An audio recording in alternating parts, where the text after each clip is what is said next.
Welcome to the Jukebox Podcast from WP Tavern. My name is Nathan Wrigley. Jukebox is a podcast which is dedicated to all things WordPress. The people, the events, the plugins, the blocks, the themes, and in this case, a journey inside creating a block-based theme. If you'd like to subscribe to the podcast, you can do that by searching for WP Tavern in your podcast player of choice, or by going to wptavern.com/feed/podcast. And you can copy that URL into most podcast players.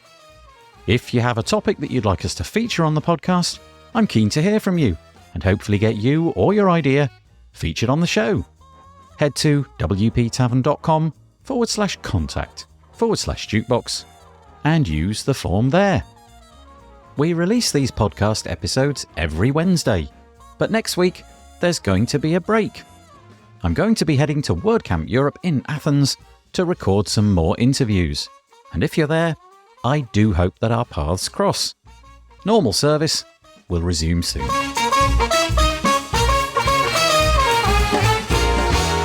So on the podcast today, we have Mike McAlister, and he's here to talk about his experiences creating a block-based theme. Mike is a veteran product developer and designer in the WordPress space. He founded and sold multiple WordPress products like Array Themes and Atomic Blocks. Now he's focused on the future of WordPress with his new product brand, Ollie. Mike kicks off the podcast by telling us about his WordPress journey and how WordPress blocks have renewed his passion for the platform. We get into some history and talk about the era when WordPress themes were extremely popular. Marketplaces like Envato made it possible to sell themes and create a career in ways hitherto unimagined. Mike explains what the key differences are between a block-based theme and a classic theme, how it's possible to create themes inside the editor, and how you can do this without needing to know much code. We talk about the fact that, if you are a coding expert, you could always create complex themes, but this fresh approach opens up the possibilities for those with less technical backgrounds. The experience in the editor might not be exactly what everyone wants, but it's evolving quickly and maturing with every new release of WordPress. The conversation moves on to why Mike is so confident that block-based themes are going to succeed. You don't need to use one, and your trusty classic theme and the associated customizer will work for the foreseeable future. We then turn our attention to the technical hurdles that Mike has had to overcome. What new workflows and tools did he need to adopt and master to make his work possible? Mike's been really focused on using WordPress core blocks to create his themes, digging into the weeds of what they can do and what their limitations are. It's been a path of steady learning, punctuated with minor setbacks when the editor and blocks are updated in unexpected ways. Thankfully, these bumps in the road are now relics of the past, as breaking changes have given way to stability. We then talk about a specific theme that Mike has just released. It's called Ollie, and it's the focus of the rest of the podcast. How did Mike build Ollie, and what is he hoping to achieve with this new brand? Patterns feature heavily in Ollie, and we talk about how it's possible to alter the look and feel of your site quickly. Typography and colours are easy to change with the new suite of design tools which ship with WordPress. If you're wanting to develop block-based themes or are just curious about how other developers are building them, this podcast is for you. If you're interested in finding out more, you can find all of the links in the show notes by heading to wptavern.com/podcast. where you'll find all of the other episodes as well. And so, without further delay, I bring you Mike McAlister.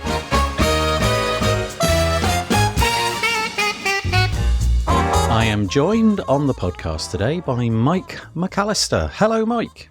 Hello, thanks for having me. Yeah, you're very welcome. Mike is going to be talking to us today about block-based themes, block patterns, blocks in general, I'm sure. And if you haven't been in the WordPress space for any great length of time, you're about to learn about Mike's pretty impressive history in the WordPress space. So, Mike, it's a fairly generic question, but I hope you don't mind us asking you at first, just to orientate the listeners. Would you mind just telling us a little bit about yourself and your history, coding, theming, and whatever kind of other work you've done in the WordPress space. Absolutely. Yeah. I've been around WordPress for some time now, probably since about 2009, 2010. So fairly early on. And I think I came upon WordPress like many folks, building client sites and looking for just a better way to do it. You know, when you're in that world and you stumble upon WordPress, you're like, whoa, light bulb moment. This is going to be a game changer. So yeah, I started pretty early on using WordPress to build websites for clients. And then at some point, I started to see the commercial aspect of it, right? Instead of building one theme for one client, I could build one theme and maybe sell it to 1,000 different clients. And so I experimented pretty early on with, I have a history in design. And so that was my focus. I thought that could be a differentiator for me. I'll make themes that are just beautifully crafted, really lightweight. Maybe they don't do everything under the hood, but they do specific things very well. And so Array was the first theme shop that I had, and I operated all over the place. I had themes on my own site. I had them on the ThemeForce marketplaces. I was selling themes on WordPress.com. So I was kind of everywhere and growing. And then at one point, blocks became a thing. And so I dipped into there and started experimenting with blocks via the Atomic Blocks theme, which grew really quickly. It was one of the first block themes out there. And I think blocks were still a really new thing and people were trying to understand what they were and what the benefits could be. And so having a plugin out there with all these examples in it and kind of showing that, oh no, you can replace all kinds of stuff like short codes and all of these other archaic ways of building can be done with blocks now. So I worked on that for a bit. And then in 2018, WP Engine acquired both the theme shop and the Atomic Blocks plugin and worked there for 4.5 years. And then just recently, I have gone back into the freelance and entrepreneurial space. Thank you very much indeed. That's really, really interesting. And it sounds to me, at least anyway, as if you arrived on the WordPress scene, not only with the right products, but also at the right time. You kind of managed to hit that tidal wave just as it was creating out in the ocean somewhere. And you had the product. Everybody was buying themes at that time, became really, really popular. Do you consider yourself to have had a lucky break there in the sense that, do you feel that that is something which can be repeated in the year 2023? Or do you think that block themes and just themes in general, the shine and the commercial prospects of that has dwindled a little bit?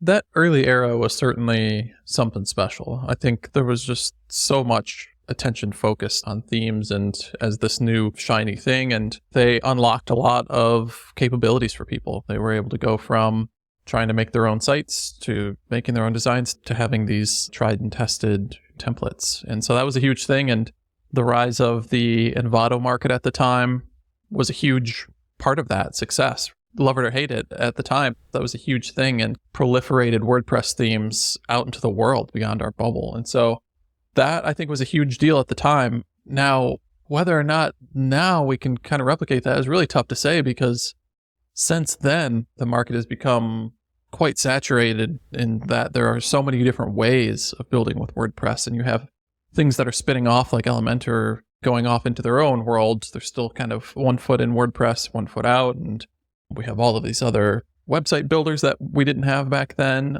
other platforms. So there's just so many different ways to build a website. WordPress is still massively popular. Even if it's slowly declining, we still have such a huge footprint on the web that there's a ton of potential. So I don't think we'll see the same wave we saw before. I do think, though, that this whole new world of the block paradigm and block themes, it is the biggest opportunity commercially in WordPress, I think, that we've seen in a very long time. It may be the biggest we see for a long time. Yeah, I think we should probably stray into that right at the outset, if that's okay, because there's probably a proportion of people who are listening to this podcast who are very, very technical. They completely get what you mean by block-based themes and the opportunity afforded there. But equally, there may be a bunch of people who are listening to this who genuinely have no idea that there is such a thing as a block-based theme. They've got what we would now call a classic theme, and it's installed, and it has been for a long time. And as far as they're aware, there's no change in their WordPress website. Things just carry on as normal. But are you able to describe to us, I know this is a difficult question and certainly trying to cram it into a portion of a WordPress podcast, is a big ask, but are you able to give us a high-level view on what a block theme is and how it differs from a classic theme, something which you might know? If you've got access to the customizer, you have a classic theme. If you don't, you don't. And so let's take it from there. What are they and what do they promise? Absolutely. So let's first just do a quick block refresher in general. So blocks, instead of throwing your content all into TinyMCE or the content area and kind of making it mostly text-based and throwing some other little elements in with things like shortcodes like we used to do in the past, blocks, they're basically content elements. It could be anything from a button to a paragraph to an image gallery to a slider. And all of these things you add to the WordPress editor, and they could be used to build, more beautiful content. They could be used to build page sections. They can be used to build a full page. And you put together enough blocks and you can build an entire theme with it, right? So WordPress comes with many blocks built in. And all of these things you use to build your website now. So with that in mind, block themes are effectively entire WordPress themes that are built entirely with blocks. And the benefit of that is that it makes your website almost entirely editable by you in the editor. So instead of having to, if you want to change your header, instead of going into the code and opening up the code editor and tinkering there and saving and going back to your site, you can go into the site editor in WordPress, which is effectively a user interface inside the WordPress admin, where you can create your header, you can modify it, you can change the colors, you can add new links, you can change out your site logo. And all of that happens in the editor. It can be a no-code or low-code experience for you. So the benefit here is the customization, right? We can now get closer to the experience that you might have seen at something like a Squarespace or Wix, where the interface and the experience is tailored around creation, and it's more focused around that. Yeah, I guess if you are an expert themer and you've been creating themes for years, what it brings to the table, the way that you construct them is different, but you've always been able to achieve whatever it is that you wanted to achieve because you could write the code. But I suppose what this is bringing is the capability for non-technical people to be able to modify just any part of the site. I guess the header is typically fairly constrained, header, navigation, logo, that kind of thing is normally what we see. But perhaps a better example would be a footer, because typically your footer would be controlled by the theme and you'd go into the customizer and modify whatever options were available to you. Whereas now you can just build out rows, columns, put in images, put in contact forms, whatever you like, other navigation menus, anything. If you can imagine it as something that you can build in the block editor, that can then become your footer. You don't need to dabble in any code at all. There's a lot going on there, but you don't need to be involved in that. And so non-technical people can become involved in that process and, enjoy creating different aspects, different parts of their theme. That being said, what are your thoughts on the state of the UI for editing themes at the moment? We're in May 2023. Version 6.2 of WordPress is the current latest version. And I think it's fair to say that it's not where it probably wants to be in the end. But how do you think about it? How do you think about the UI? You've probably been in there, you've ironed out all the kinks and got over all the road bumps that were in the way. But for a typical user, a non-technical user, do you feel it's delivered on the promise that it hoped to? I don't think so yet. I talk to all kinds of WordPress users, from novices to veterans, and the number one thing that always comes up is the UI and UX, the experience. And, I get it, because we've known WordPress for 20 years now. We're celebrating a 20-year anniversary right now. And it has been one way for a very long time. And even some of the big changes that came, like the customizer, they weren't that big of a change, right? They were bolted on and they were additive and iterative. But the block editor and going into the site editor and full site editing, these kinds of things, it's quite different. It's adding a lot to WordPress. It's a lot of new contexts. It's a lot of new paradigms. It's a lot of new workflows.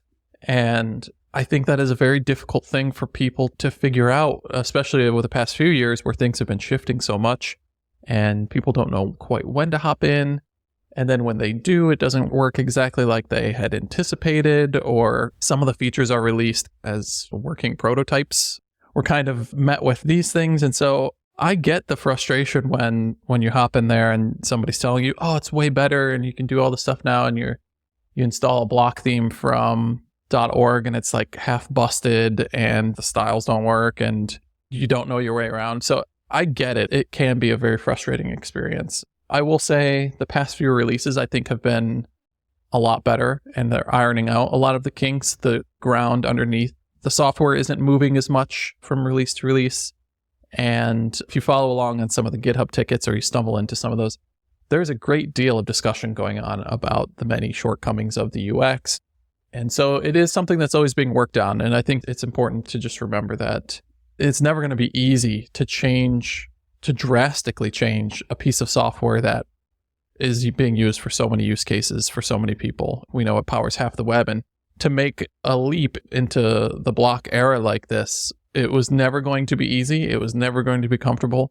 We hope that it will be worth it, in that these kind of growing pains in this transition will give us a new era. It will refresh WordPress. It will make it viable for another 10, 20 years. It will give us the new tools to keep up with these other platforms that are maybe outperforming us. And so while the growing pains are there and the experience is a little rough, I do think that it is all for the greater good of the software. Let's explore the sort of reverse of that, if you like. And I'm going to use a product that I have as an example. I use Gmail to do my emails, and I have this Chrome extension. And the Chrome extension alters the Gmail interface in a way which allows me to be slightly more productive. I won't get into the detail, but it does that. And every couple of weeks, something breaks because Gmail alters some aspect of their interface, and the guy that makes the Chrome extension, he's not in the loop of that. And the thing breaks, and he has to contact all of his users and say, right, on it, and gets it fixed, and so on and so forth. And I feel, as we're going to discuss in the future, you're now really committed to having a proportion of your income come from block-based themes. And yet at the same time, although you've got a voice there and you've definitely got skin in the game, you are reliant upon the technology stack that is WordPress, and it's in a constant state of flux. You said it's not quite there yet. I just wondered, and I don't wish for you to become incendiary or anything like that, I wondered if you could highlight some of the grievances that some of the things that you wish were better right now, some of the areas where if you could be in control of just fixing it by clicking your fingers, what would you amend? Ooh, that's a really good question. Although I'm just releasing a block theme now, I've been dipping into and exploring block themes for years now. And only until recently did I feel like, okay, this is ready enough to put something out there, because I've run a product business before and a WordPress theme business before, and support is a huge part of that, right? And in these early days of the block editor and block themes, with it being, on a bit of shaky ground, putting something out there, I've seen it as like a support nightmare. I'm going to end up not just supporting my theme, I'm going to end up educating people on tons and tons and tons of WordPress features, which I think that's okay and great. And I think it's actually a business model in itself. You don't want to take on the frustration of the users and have them funnel that through to something that's your product, right? And they look at something I'm making and say, this thing sucks or whatever, when really it's just they don't know this new WordPress yet, or they haven't had the time, or that the pitfalls and the UX hurdles are being kind of painted onto your product. So yeah, I think up until recently, I felt like, okay, it's still going to be a bit of a transition, but I think it will be less painful. So that being said, if I could snap my fingers and have one thing, well, I've just recently written a post about responsive controls, which is another big hurdle. But I think even more than that, I would snap my fingers and bring together this UI UX in a way that makes a lot more sense. I feel like we're in two worlds here. I think we have many remnants of the old WordPress. In fact, if you're not in the site editor, you maybe wouldn't even know that there's a new WordPress. You're looking at the same sidebar, same posts, pages. All of that is the same. And that's great. That's worked well for a long time. But now we have our other foot in this whole new era of the site editor and block editor and blocks and block themes. And then when you're in the site editor, you can edit things live and do all this stuff. And so I feel like there are two entirely different WordPresses existing in WP Admin. And it is, to me, not a great experience. I feel like if we're going to go this route, I feel like it should be almost entirely wrapped around the site editor experience, and we're able to do almost everything in there. And that gives us an opportunity to maybe rethink. And this is, I know, grandiose and big ideas, and there's probably a lot of people who are cringing at the thought of redoing a lot of WordPress. But I think that there is an argument to be made about kind of moving forward in a more bold and meaningful way, and tying that experience together so that when you're editing a page, it looks like you're editing a page and not like you're editing a page with content field on it or something like that, you know? So the great unification of sorts. Thank you. That's really fascinating. In terms of the skill set that you've had to adopt over the last period of time, when you decided, okay, I'm going to go all in on blocks, it sounds like you've been doing this really right from the beginning, which is fairly impressive, very prescient of you. What are the new, interesting, perhaps difficult things that you've had to learn, the new tooling that you've had to acquire? What has had to become part of your workflow over the last few years, which is different from how it would have been 5-6 years ago? Yeah, it's quite fascinating, actually, because I think those of us who are in WordPress a long time, you would typically think that the answer would be like, oh, I had to learn Webpack or React or whatever. And if you're building blocks, that might be the case. When I'm talking about block themes, it's not a technical skill set that I've had to pick up, but literally just spending the time in WordPress and understanding how all these things work together. Learning fluently how to build with all of the core blocks in a way that you can build a layout using columns and groups and the alignment settings and justification and the row block. It is a skill that has to be learned to use all these things fluently and to just know it like the back of your hand so that you can go and build out a pattern, a page, whatever it is. And that did take, even for a WordPress veteran like me, quite a bit of time to get fluid with that stuff. But learning all of that stuff and then kind of dipping into block themes, that made that process a whole lot easier because block themes are just all of those things. It's the row block, it's the group block, it's using the padding settings and building a design system with theme JSON. So that becomes a skill set in itself. And that's where I spent so much time. And I think that's why when I released this Ollie theme that we'll talk about, I think a lot of people were kind of like blown away of like, oh, you can do all this with this new stuff and it's all core and native features. But it took me a long time to pull all that stuff together and to be able to present it in a package that was like, oh, okay, this is coherent and well made and well designed, and it actually works. How much does the sand shift beneath your feet? So you mentioned earlier about getting skilled with the interface and using the group block and managing it to make these pixel perfect, really beautiful layouts, which we'll get onto in a moment. How steady has that process been? Or have you noticed that your designs from, well, let's not say month to month, maybe half a year to half a year, are there things which come along in the core blocks, changes which are made in the core blocks, which upset what you've managed to lay out in this perfect way? Or has the progress been steady away? Everything looks the same today as it did a year ago? At this point, it's very steady. The core blocks, the group blocks and things like this, buttons, these are not changing in any major way. There are little additions being made, but they're iterative and they're backwards compatible as far as I've seen. There might be every once in a while the spacing's a little off or something like that, and usually gets fixed pretty good. But I think with the amount of people using the Gutenberg plugin, where a lot of these big features are tried and tested and workshopped, I think there's a good amount of eyeballs on these features there. That definitely helps. By the time it gets to core, it's been vetted, it's been worked out. People actually build with Gutenberg enabled. So I think there's that. And so these days, when creating a theme, I didn't have any major issues with the fundamentals. Nice. I'm going to direct everybody listening to this podcast, maybe just pause and go to this URL. The URL is olliewp.com. It is, as you might expect, olliewp.com, and have a little poke around, have a look at what Mike has built and what's on offer. But just tell us about the theme itself. I've had a little bit of a play. I downloaded it. Currently, we can get onto this and the reasons for this in a moment. It's available on GitHub. You download it from there, and I installed it on a local install and had a play. Tell us a little bit, what's the thinking here? Are you trying to make one theme that anybody can use? Do you have a particular niche in mind? What's going on with Ollie? I think Ollie started as an experiment for myself. I used it as an opportunity to, like I was saying, to learn all of these features. And one of the best ways to learn them is to build a block theme, because it forces you to use all these different things like patterns and global styles and theme JSON, all of these features that make up a good block theme. So I started it as an experiment to learn. And then along the way, as a product-minded person and somebody who's had a theme shop before, I thought, no, there is some commercial value here. I don't know what it is yet, but I thought on top of it being a potential pivot for me to do, I just saw it as an opportunity to dip back into WordPress in a more meaningful way in the product space.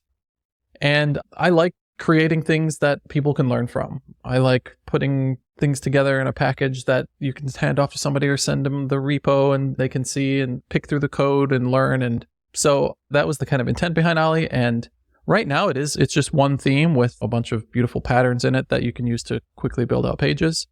I'm just using this early phase of Ollie to see what people think. How are people building with block themes? Are they building block themes? I think there's so much unknown about this space because it's so new. I'm just kind of sitting back and just learning and listening and watching people. Do they want more patterns? Do they want pre-made sites with block themes? There are so many questions that I have. I'm using it as an opportunity to effectively ask these questions and learn. The thing that really struck me, I should add at this point that I saw this from an article in the WP Tam, which Sarah Gooding wrote on April 26, 2023. I'll link to that in the show notes. The thing that struck me immediately was the patterns.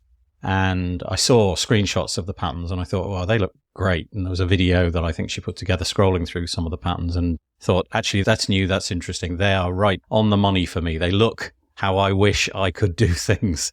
And so downloaded the theme and really discovered that you really have gone to town with the patterns. I don't know what the number is. It certainly looks like it's more than 50 or 60 or something like that. That feels like where a lot of your endeavors have gone. So you've categorized them. Obviously now in the site editor, you can click on the patterns button and then subcategories come down and then a nice thumbnail appears and you can enlarge those if you wish on a big modal, which takes up the whole screen and so on. You'll see straight away that the effort in building a typical website, brochure site for somebody has been taken away. So that's my question.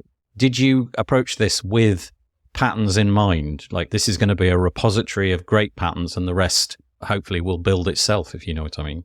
Yeah, absolutely. I knew right away patterns were and are going to be a huge deal. Way back late 2019, I was even playing with this rudimentary idea of what patterns could be. With my friend John Paris, we experimented and prototyped out this idea of sections and layouts in WordPress, and it was effectively what would become patterns. This idea that you have pre-designed sections of your site that you can click together like Lego pieces and make full layouts. I've always looked at patterns as a huge opportunity because it takes the pain out of building websites or even just sections. If I'm able to put together a beautiful designed hero section or a featured section with blocks and make it look great and hand it over to you, you can throw that on your page.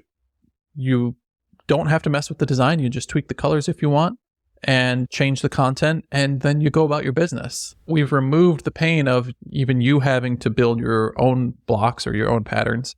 And hopefully that is the paradigm that we go with. Hopefully people latch on to this idea that maybe I don't have to tinker with every single part of my website. Maybe just going with these beautiful designs, changing the content, changing the color, and then focusing on my content and focusing on my audience and focusing on my following. And I think the patterns are going to be a huge deal for sure.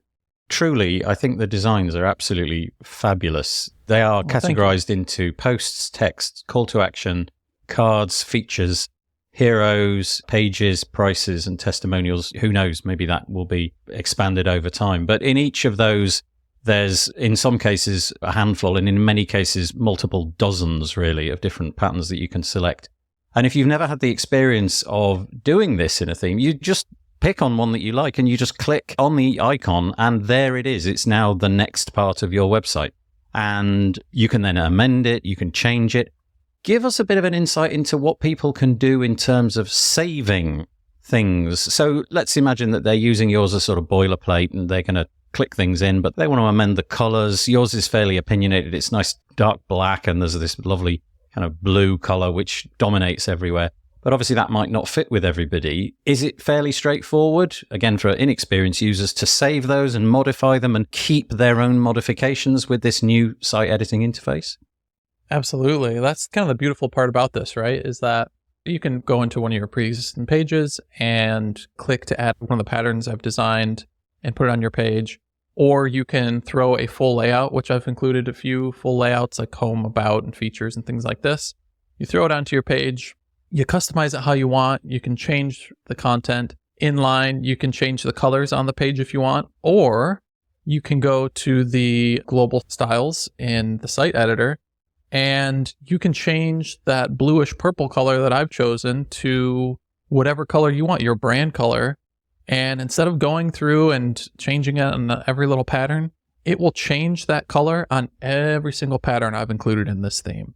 So you don't have to go change the colors anywhere. It will literally propagate that color throughout the whole site, because this whole thing is a live design system, right? It's effectively a design system that is tied into every aspect of WordPress. So when you're in the site editor, when you're in posts, when you're in pages, all of these styles travel with these patterns. Even typography. You don't like the font, you can change the font. It'll propagate through the whole thing because that's how this is all wired up. So yeah, so if you want to go in and change a page, all you do is you go in there, add a pattern, save it just like you would any other page, and it's good to go. Yeah, it is increasingly becoming a really compelling system. It just requires people like you to get as many people over that hump as possible and experiencing it. But I can only say, if you download it, have a go. Within minutes, I suspect that you'll have something that you're very, very happy with and that you can modify. In terms of the patterns themselves, is that an area that you've explored or would like to explore commercially? So, okay, I know you've got Ollie, but have you given any thought to the commercial possibilities of just patterns, simply patterns, not bound to any theme, just a downloadable set of patterns? And obviously, you're a very, very credible designer. We can see that you could then give to people, sell to people, so that they can download them into any site, no matter what block-based theme they're using. I always knew patterns were going to be a big deal, but I think after just releasing Ollie to GitHub and seeing it get picked up by a few news outlets and some people on YouTube are making videos about it, I think the number one thing everyone always raves about is the patterns. And maybe if they've explored patterns before on WordPress.org or used other themes that have patterns, I don't know if they're just kind of underwhelming typically. But I think I did spend a great deal of time making sure these patterns were making a statement. They are saying, no, you can do this in WordPress. I wanted to prove that I can design something as good, if not better, than what we had before. And I'll do it all with blocks, native blocks, not one custom block in there. These are all just core blocks. And they're going to be beautiful and they'll be fully responsive and fully customizable. And so I think that's what people see. And when they see these patterns and how they all cohesively fit together, you can pop these onto a page in any different order and they kind of just fit together. And that's part of the overall design system. But yeah, so I see patterns as a huge opportunity. And I wasn't sure commercially, and still I don't know. And I'm using this opportunity to ask a lot of questions. But I think the first few weeks, the response has been largely very positive about patterns. And so I'm definitely curious about that. And I think there's opportunities to do more advanced patterns and maybe use some pro blocks to make patterns even more appealing. So yeah, pro patterns is definitely something I'm exploring. You mentioned that you'd spent a lot of time learning the core blocks, and you also just mentioned that everything that comes with Ollie is based around a core block. Was that a straightforward experience, or did you find that there are certain limitations in what you could achieve based upon the capabilities of core blocks? Or would you say basically you can implement almost any design you wish with core blocks? It certainly looks like you've managed to achieve that. Sometimes I'd have an idea of what I wanted to do and couldn't quite do it, but I think if you get clever, you can get really close, right? For example, I would love if WordPress had a icon block, a core icon block that we could tie into. I don't want to have to make my own because there's a bunch out there. And I also, in terms of ease of distribution and giving customers designs right out of the box, I don't want them to have to install a plugin to do it. And icons are so prolific. I would just hope that we could have that in core. Well, we can't have that yet. And so when doing simple things like wanting to add an icon here for people to see, like kind of like a placeholder for an image or an icon, I used the HTML star, right? And I use that in ratings, in design. Like if you want to put a rating there, I put like 5 HTML stars, and I use it on feature sections. So clever little things like that. It's giving people enough to understand, oh, this is what this is meant to be. This is the design. Oh, I might put my own icon here. Or even things like cleverly using the rows and group blocks to get things aligned how you want, grouping of blocks to do unique things with them spacing wise. It's just a lot of clever usage of what's there. And I think part of that does come from tinkering enough. And if you really want to get that design out of your head and onto the page, you'll figure it out. But it might take some tinkering. Yeah, I'm on the install that I have at the moment, and I'm on the star rating. You got 5 stars, and I can see that they're using paragraph blocks. And then elsewhere, you're using the social icons block to display those social icons. And I guess that's the experience you would want, is just pick an icon, much like you do in the social icons block, and make it more straightforward. That's really interesting. Why GitHub? Why not the WordPress repo? Was there some sort of decision there? Again, I should emphasize it at this moment in time. If you want to grab this theme, you're going to be heading over to GitHub and downloading it. Why there and not in the repo? Is there a decision behind that? No philosophical decision. I think it will be on the repo soon, actually. Like I said, with these block themes, there's so much to learn, and I wanted to put it out there. It worked great for me when I was building it and making it, but I wanted to get it out there and get people using it to understand if there was any major shortcomings, or just catch any early usability patterns that I was seeing, any issues like that, and see like, oh, actually people don't love these patterns, or is there something about the workflow that I could improve before releasing it to a wider audience? So I just mostly wanted to iron out all the kinks, and GitHub was just the obvious place to do that. But to be honest, a lot of the quirks that people have brought up with the theme on GitHub and the GitHub issues and stuff are largely just core issues, just usability preferences and workflow preferences and things like that. I haven't uncovered any major issues. And so I feel like what I'm going to do is kind of wrap it up. It's already fully tested and gone through the theme check and everything. So it's pretty much ready to go. And I think I'll do that in the next week or two. Oh, okay. In that case, by the time this podcast airs, this question will be somewhat moot. But anyway, worth asking, I think. I noticed as I was moving around on the site, olliewp.com, I noticed buried somewhere was reference to Ollie Cloud.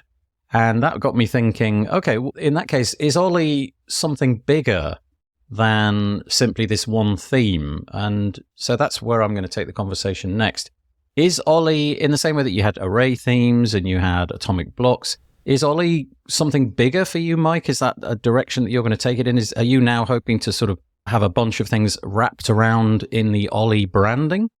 I think so. I wasn't sure about that initially. Again, this just kind of started as a experimental WordPress theme, but I don't know. The product creator in me, the entrepreneur in me, always tries to see things from that sphere as well. And so as I'm looking at the WordPress ecosystem and I'm exploring what is this thing like now, it's been a while since I've had a product out there, I do see all kinds of opportunities, and I'm still learning what they are. But I also have my own opinionated ideas about how we could wrap up all these new capabilities and deliver a new experience, a premium experience with some of this stuff. And so on the Ollie WP website, I do have a box at the bottom about Ollie Cloud. And the idea there, I think, is it could be Ollie Cloud, it could be Ollie Pro. I don't know. I'm really just gathering feedback and seeing what people want, as I mentioned. But the idea is that all of these new features, these theme assets, patterns, and theme JSON files and all that stuff, they're all very lightweight and very movable and very modular, and they can kind of plug and play into WordPress. And I don't know, I think there's an interesting idea about the experience about how we build sites these days. Should you have to start from scratch on every site? And should we still be copying and pasting themes around like it's the mid 2000s? And is there a better way of doing that? Is there a better way of pulling in a site template? There's a lot of interesting things there. And I think another thing I'm learning, and I think we've seen just generally, is that I don't know. I think users are maybe a little fatigued with that in WordPress, starting with a blank slate and being like, oh, I have to find a theme and then I have to maybe try out a few themes. And then I don't know if I need to pay for one. And then I need a form block. And then all of a sudden I need to buy a contact form. And then there's a bunch of upsells for contact forms. And I don't know. All that stuff to me, after all these years on WordPress, feels kind of icky, I guess. And I think customers and users want experiences and solutions more than they want individual themes and plugins. So a premium offering or a premium experience is something I'm interested in. What kind of experience can we do differently that delivers the same result but takes all of the pain out of building on WordPress? It kind of feels as if you may be repeating history for yourself here in that 2010 array themes, we mentioned you were right there at the beginning of that tidal wave. Maybe with a fair wind, the same thing may happen again here. You may well have discovered that seam of gold just as it's starting to take off, because all the chatter that I'm listening to at the moment is very much related to blocks and exploring patterns, blocks, block-based themes, and how you can maybe tie those three things together, and pro blocks, which bring additional functionality, areas where core perhaps doesn't cut it. I'm thinking, in my case, one that just keeps coming into my head is a superior navigation block that does a whole load of styling and what have you. And who knows what's going to be around in 2 or 3 years' time. But there do seem to be companies who are straying into this and dabbling with it and trying, like you are, I guess, to figure out what the landscape may look like. Yeah, I'm just as unsure, I think, as anybody about where this thing goes. But I've never been afraid to try and put in the work to get something going and see where it goes. Like I said at the top, I think there's an opportunity here that we've not seen in a long time in WordPress and may never see again. And if these are the early days of the new generation of WordPress, I'm certainly going to try and throw my hat into the ring and craft a new experience and maybe rebrand WordPress and help outside folks see WordPress in a new light, because I think that's a huge part of this new reboot, is that WordPress maybe hasn't been traditionally like quote unquote cool to a lot of web folks.